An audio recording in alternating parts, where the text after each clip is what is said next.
Mesdames et messieurs, bonsoir, ravi de vous retrouver et bienvenue à cette nouvelle édition de notre programme hebdomadaire Questions égyptiennes.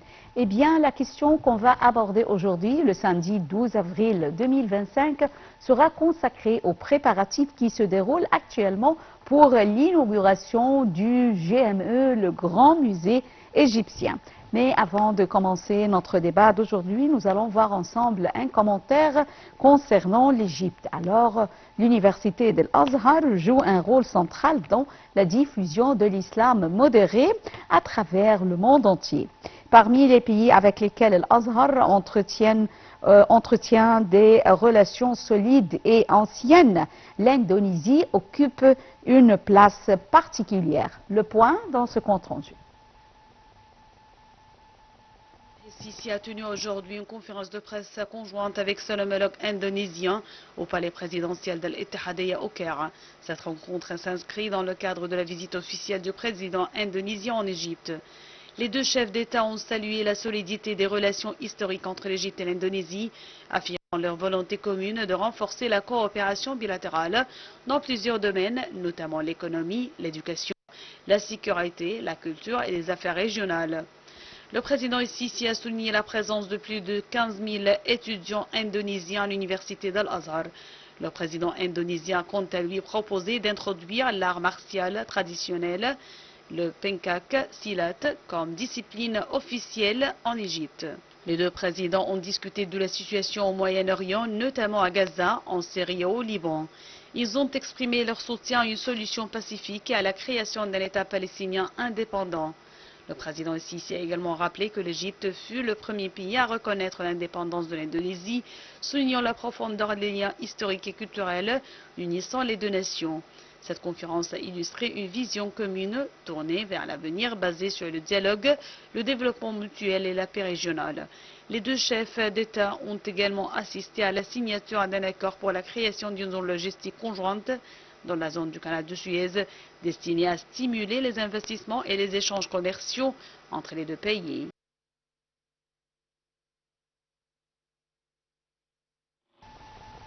Eh bien, arrivons, mesdames et messieurs, à un autre sujet. Alors, niché à l'ombre des pyramides à Gizeh, avec ses statues colossales de pharaons et les objets du quotidien de l'Égypte antique, le Grand Musée égyptien se prépare à une inauguration de fanfare pour présenter 100 000 objets historique, dont le célèbre trésor de Toutankhamon.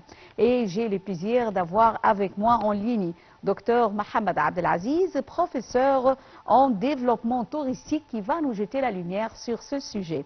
Bonjour et bonsoir plutôt et bienvenue Dr Mohamed Abdelaziz. Bonsoir Dr Mohamed Abdelaziz. L'équipe et merci de me recevoir dans votre émission. Je m'excuse. Est-ce que vous m'entendez bien tout d'abord? Je vous entendais très bien, je vous entends très bien. Très bien. Vous êtes docteur Mohamed Abdelaziz, Oui, c'est ça, bon. professeur en développement touristique. Je suis professeur de l'hôtellerie et du hospitalité. Je m'excuse, de l'hôtellerie, l'hôtellerie. Nord-Amérique. Oui.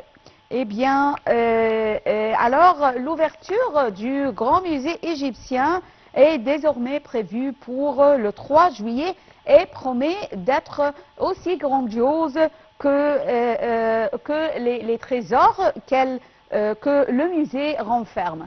Eh bien, selon vous, que signifie l'intérêt accordé par l'État pour on peut dire, ce trésor historique, le Grand Musée égyptien? Tout d'abord, permettez-moi de dire, comme Égyptien, que je suis exceptionnellement fier. Ce nouveau musée sera une source de fierté pour tout le peuple égyptien, pas seulement pour ceux qui travaillent dans le domaine du tourisme et des antiquités, mais aussi pour tous les Égyptiens en Égypte et à l'étranger.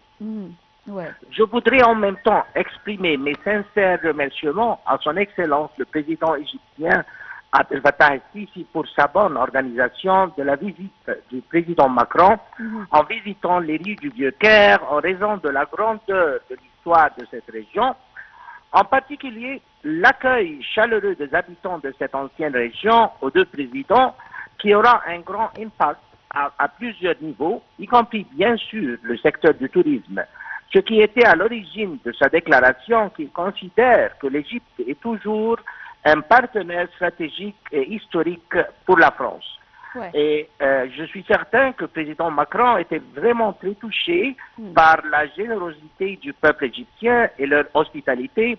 Il était heureux de pouvoir visiter des différents quartiers au Caire, quelque chose que beaucoup d'autres chefs d'État n'ont pas eu la chance ni le temps de le faire. Ouais. Revenons à votre question, cette date a été choisie pour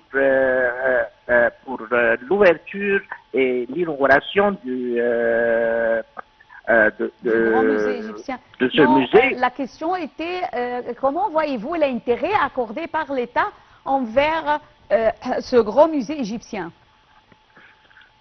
D'accord. Les événements qui auront lieu les jours de la cérémonie d'ouverture et des festivités ont été passés en revue afin qu'ils soient exploités de manière optimale dans le cadre des efforts visant à développer le système touristique égyptien dans son ensemble, mais aussi en mettant en évidence les contributions de la civilisation égyptienne et son rôle central tout au long de l'histoire dans la construction du patrimoine culturel mondial et en doublant le nombre de touristes visitant l'Égypte autour des éléments naturels et culturels possédés par l'État. Ouais. Alors, Dr Mohamed Abdelaziz, le président Abdel Fattah el-Sisi avait assuré que ce sera le plus grand musée archéologique du monde consacré à une civilisation, bien sûr, la civilisation pharaonique. Alors, veuillez nous donner plus de détails sur les statues pharaoniques et les monuments qui se trouvent au musée.